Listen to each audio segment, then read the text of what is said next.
Why, hello again everyone, Jesse here, and after polling 14 members of the site's staff, we have our top 10 games of 2022. For a year with no games, there certainly was a massive variety in those listed here. Every console and PC were eligible for this list, and plenty of Nintendo and Sony exclusives just barely missed the cut. So, let's get into it with number 10, Rogue Legacy 2. We said that this title is excellent in every conceivable metric. The gameplay is fast, tight, and feels fair. It's simplistic but beautiful graphically. The music is excellent, and the story is intriguing but not in the way. At $25 US, this is something every fan of the genre, either new or old, should give a try. It takes everything positive from the solid first game in the series and improves upon it while sanding away many of its rough edges. At number 9, we have Call of Duty Modern Warfare 2.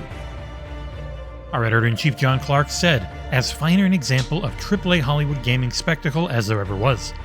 Full of incredible visuals and set pieces with a ton of gameplay variety and only a few moments that fall flat.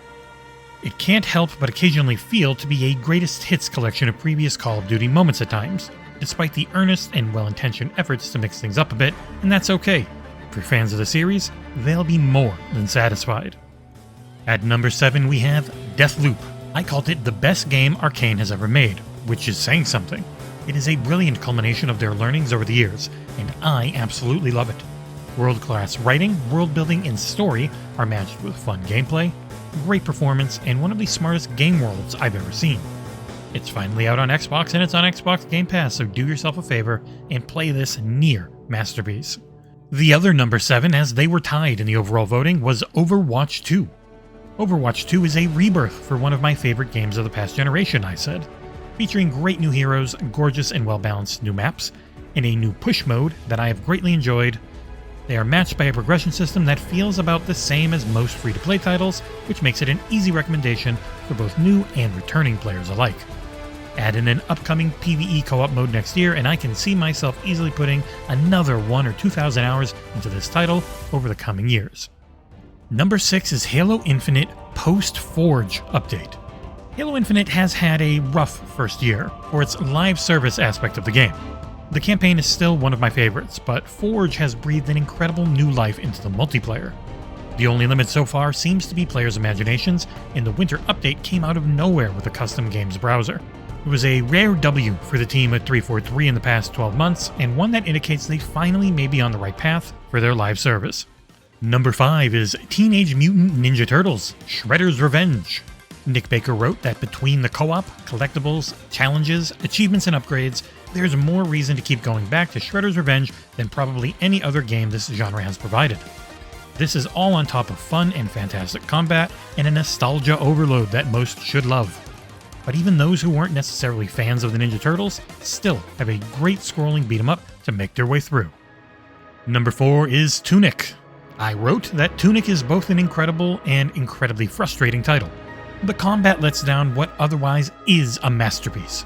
If you can look past it or feel fine using the accessibility options, it is definitely worth checking out. Gorgeous graphics, incredible music, and intriguing lore may just be enough to carry you through. And being available on Game Pass and PC and console day one certainly doesn't hurt either. Number 3 is Immortality, one of the few 10 out of 10 scores we've given. Once this game has been out a while, I said, I might never stop talking about it, which was true. It is a triumph in the FMV genre, one that elevates it to heights I could have never imagined for the video game medium. It is releasing day one into Game Pass, so there is no reason you shouldn't at least give it a try. This is one of, if not the best gaming experiences of my lifetime.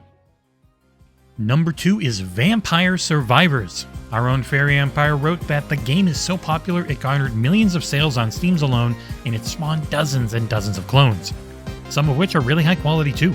He personally tried over 30 of such clones himself, and while there may be punkless creations in a few individual aspects, usually the graphics at least, Vampire Survivors remains firmly at the top of the so-called bullet heaven genre, thanks to highly addictive gameplay, a masterfully crafted progression system, and an insane amount of content and variety, all at a ridiculously low price, and even as part of Xbox Game Pass and PC, you really have no excuses. Go try Vampire Survivors as soon as possible, as it is undoubtedly one of the best and most innovative games of 2022.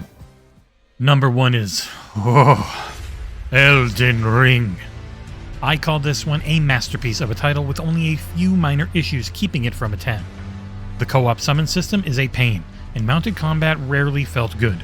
Other than that, the game is staggeringly great in every single area. It does for open world games what people claimed Breath of the Wild did. Every part of the experience is elevated by an insane attention to detail. Few games have ever left me feeling so enthralled for the entirety of my playtime. Whether you're going it solo or with a friend, Elden Ring is guaranteed to be one hell of a time. And that's it. That's our top 10 for 2022. Thank you so much, everyone. This has been the biggest year in the site's history, and I cannot wait to see what 2023 has in store.